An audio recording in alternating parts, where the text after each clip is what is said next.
La hidra, en Animales Fantásticos, una criatura mitológica de múltiples cabezas, ocupa un lugar simbólico potente en el universo de los Animales Fantásticos. Desde el psicoanálisis, este monstruo no es solo una figura del imaginario antiguo, sino un reflejo profundo de las dinámicas del inconsciente humano. El análisis de la hidra, desde esta perspectiva, permite explorar el conflicto entre los deseos reprimidos, los miedos profundos y la multiplicidad del yo. Todos los elementos que los psicólogos han intentado comprender desde distintos enfoques. Para Sigmund Freud, la hidra puede interpretarse como una manifestación del inconsciente reprimido. Cada una de sus cabezas representa un impulso o deseo que ha sido reprimido por el yo consciente y, sin embargo, insiste en retornar. El hecho de que, al cortar una cabeza, surjan dos nuevas, simboliza perfectamente el retorno de lo reprimido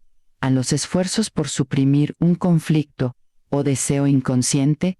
No logran eliminarlo, sino que lo transforman y lo multiplican en síntomas nuevos, en los sueños o en los actos fallidos. Ese contenido inconsciente busca expresión, tal como la hidra reaparece una y otra vez más poderosa. Freud también podría vincular esta imagen con las neurosis, donde los síntomas psicológicos brotan como cabezas que no desaparecen, sino que se desplazan si no se trabaja con la raíz del conflicto. Carl Jung, por otro lado, veía en figuras monstruosas como la hidra una representación de los arquetipos del inconsciente colectivo, especialmente el arquetipo de la sombra. Esta criatura encarnaría los aspectos oscuros, reprimidos y no aceptados del yo, que deben ser confrontados para alcanzar la individuación, es decir, el proceso por el cual el individuo integra todas las partes de su personalidad y se convierte en un ser completo. Para Jung, luchar contra la hidra no implica destruirla, sino reconocerla y darle un lugar dentro de la totalidad psíquica. Cada cabeza sería una emoción negada, una parte de la personalidad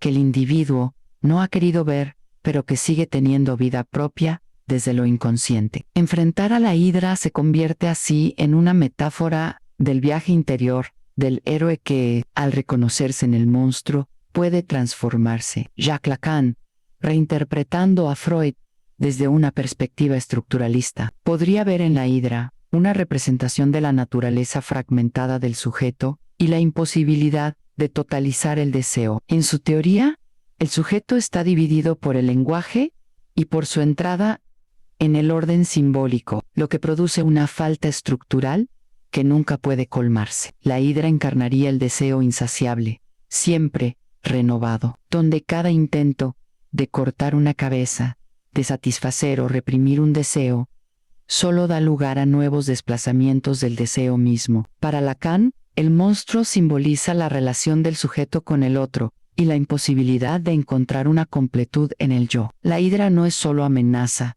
es reflejo de esa búsqueda perpetua que define al ser humano. En la cultura popular y las narraciones de Animales Fantásticos, la hidra suele simbolizar no solo un enemigo físico, sino un desafío psicológico. El héroe que se enfrenta a ella se ve obligado a pensar, más allá de la fuerza, debe usar la estrategia, como cuando Hércules cauteriza los cuellos para impedir que nuevas cabezas broten. Este detalle puede entenderse psicoanalíticamente como una metáfora de la elaboración del trauma. No basta con reprimir los síntomas, hay que comprender su origen y cerrarlo con conciencia. En la práctica terapéutica, esto se traduce en la necesidad de interpretar y dar sentido a las manifestaciones del inconsciente para evitar que se multipliquen y dominen la vida del sujeto. La hidra también representa la ansiedad, esa sensación de amenaza constante que no tiene una forma única y definida, sino muchas. Cada cabeza que surge puede ser vista como una preocupación,